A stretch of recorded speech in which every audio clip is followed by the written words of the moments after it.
Hey guys, and welcome to Satisfactory. Raveman with you here, and it's been quite a long time since my last video. But now that the school is over, that I'm done teaching for the summer, I'm gonna pick up the rhythm and produce more videos for you guys. So before the June update, I wanted to show you my finished base with all tier 6 item produced. Um, I went really vertical with this build. The idea behind this factory is that everything is centralized, and each of those buildings you see is producing one type of item only, except this building here that's producing motors, stators, and rotors. And two other buildings like this one is producing cartridge and obelisk and other stuff. And this one is producing beacons and other constructs. So what you see here is a big base. Let me show you here. It shows with the interactive map. So there's a lot of buildings, and all of those are, like I said, dedicated to one type of product. What you see here in the middle is the main bus. I'm going to show you this to you later on. And here is all the stuff that's getting stored. So if we go back to here, we see the storage right here, and the main bus is right under this thing there. What this thing is producing, let me show you. So I'm producing 6 machines worth of supercomputer, 15 machine of heavy modular frame, turbo fuel 450 per minute for my power, and 9 machines of motors. So that's basically my supercomputer is producing 11.3 per minute, and my heavy modular frame 42.2 per minute, and my motors 45 per minute. I'm just looking at those products because those are the end products for now. At the June update, this is going to change with the release of turbo motors and other stuff as well. So we have it here. Let's jump down and look at this. So it's quite high. You see here I have my truck stops bringing some products in. Trucks being what they are, it's mostly unreliable. So I'm waiting for the trains to hit with the next update. So I'm all ready for that. So here we have the storage. Most of the products that are produced in the factory are stored, with a few exceptions, like the stators. They're not used in anything else but the motors. So this is all my storage area, and let's see how it's done. So I have my main bus that I'm going to show you next, but everything is getting picked up from the main bus and stored. So we have the two front storage space, and it's going underneath for the last ones, so underneath for the storage at the back. Here we have the main bus. So really the main bus, I tried to do it with as less belts as possible. See, when a belt is not used, I don't put it on the line. And what I have here is basically I use 2 stacks of conveyor poles here and another 2 stacks here. Each of those can hold up to 10 belts, so that would be 40 belts total. Currently I'm using all those slots, so those 40 belts are getting used. But fortunately for me, I can upgrade the bus by going under. This type of bus can hold up to 80 to 90 items, 90 line. So it can stack up to a bunch of stuff.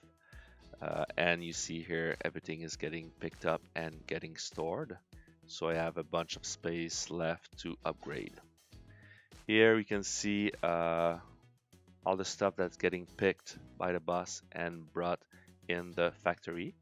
Like here, we have the turbo fuel and the fuel getting onto the bus, and the compacted coal going to where it's needed. So there's a bunch of things going in here. So let me show you some other stuff. So I didn't mention it, but this whole base is expandable. All those buildings you see, they can be expanded upward to get on more stuff, produce more stuff. So here we have the old town. You saw this in other videos. Those are my two first smelter setup for iron. This is my foundry setup. I updated it with the conveyor lifts. This is much better now. It's a lot less belts. So this whole thing here, we have 5 foundries per floor for 12 floors, so that's 60 foundries. At the back here, this is my beacon factory. I decided to change my build a little. I produce everything on site, so I just bring my ingots in and I turn it into wires, into cable, and into plates and rods. I did that for beacons because beacons you don't really need much of it. But I'm starting to regret it because I cannot really expand on that stuff a lot, contrary to all the other stuff. Here I have my plate build. Again, this is fully expandable upwards. I haven't updated this build yet with the conveyor lifts. It's gonna be on my plates of thing to do. Here we have the rods, and as you can see, it's not fully painted. I wanted to do a color coding for each of those buildings, but I realized that I'm gonna need like about 15 or 20,000 color cartridge because it's a lot of walls. That's crazy. On this side, we have all the oil processing. This is my fuel processing.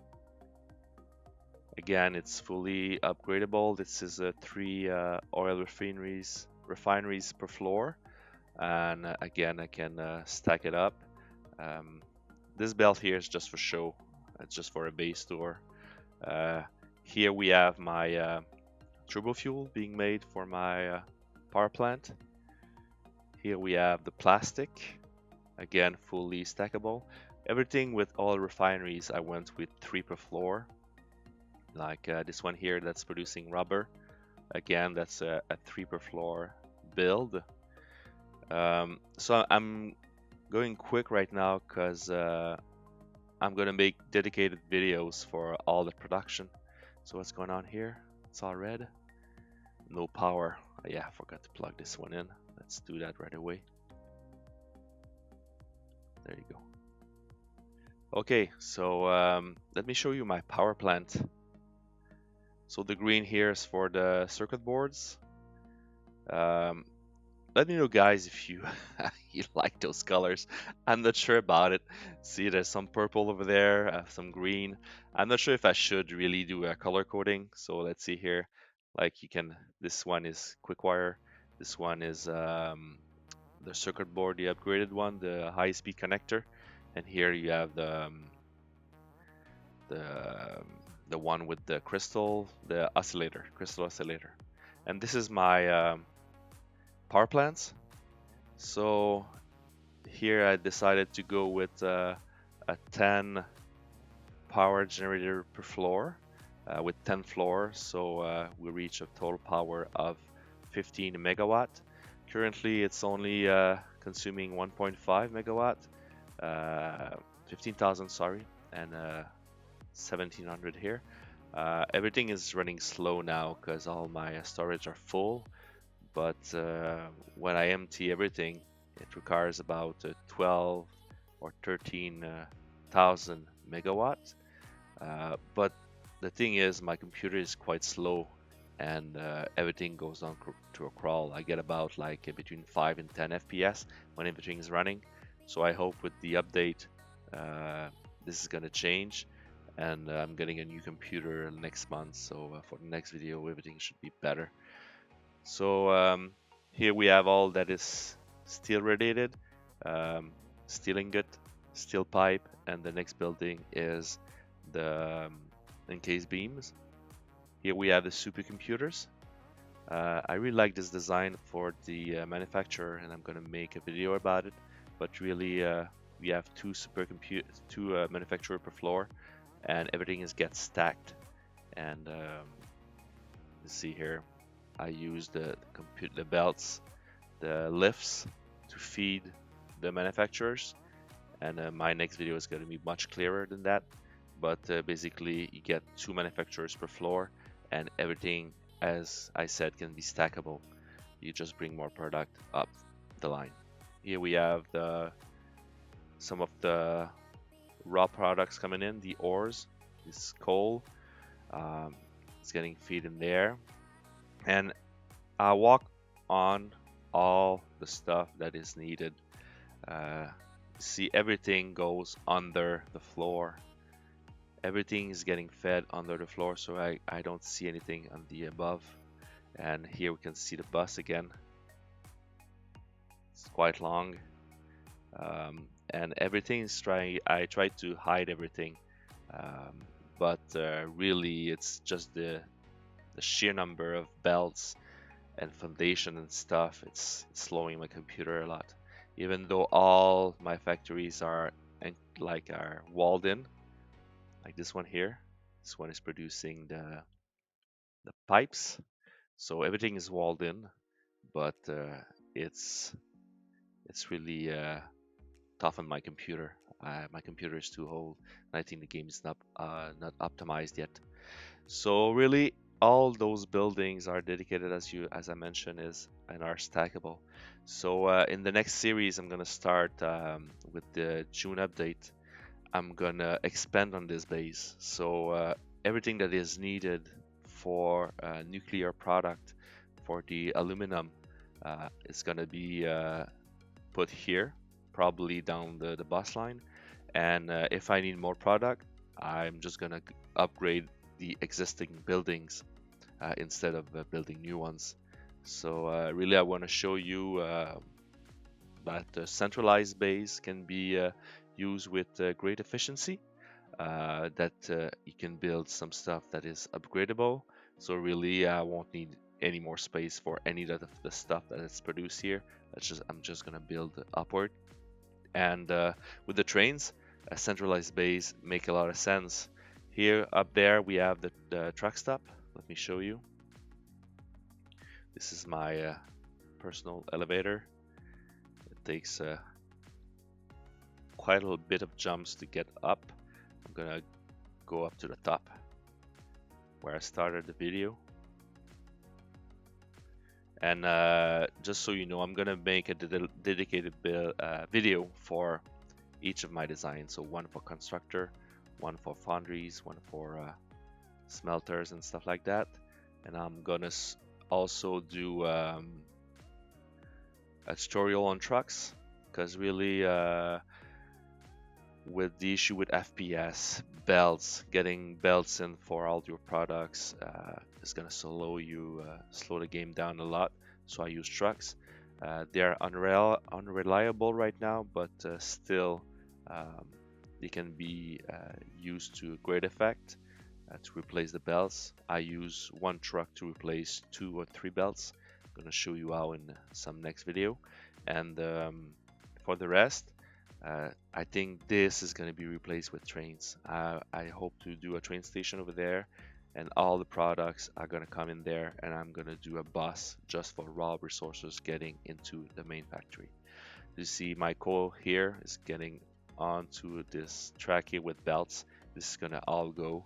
I'm going to replace that with trains, and for the uranium, bauxite, and all the additional stuff I'm going to need, trains are going to make a great addition. So that's it, guys. That's my base. I'm at 200 hours right now of playtime, so that's quite a lot. Sure, maybe like 10 or 20 hours are me not being in front of the game, but still building vertically is quite time consuming. I had to redo a bunch of design as well to take into account the lifts. That changed a lot of stuff. So there you have it, guys. I hope you enjoy it, and if you want to see all the different builds and me progressing to the tier 7 nuclear and the bauxite slash aluminum stuff, be sure to subscribe, and well, have a good day.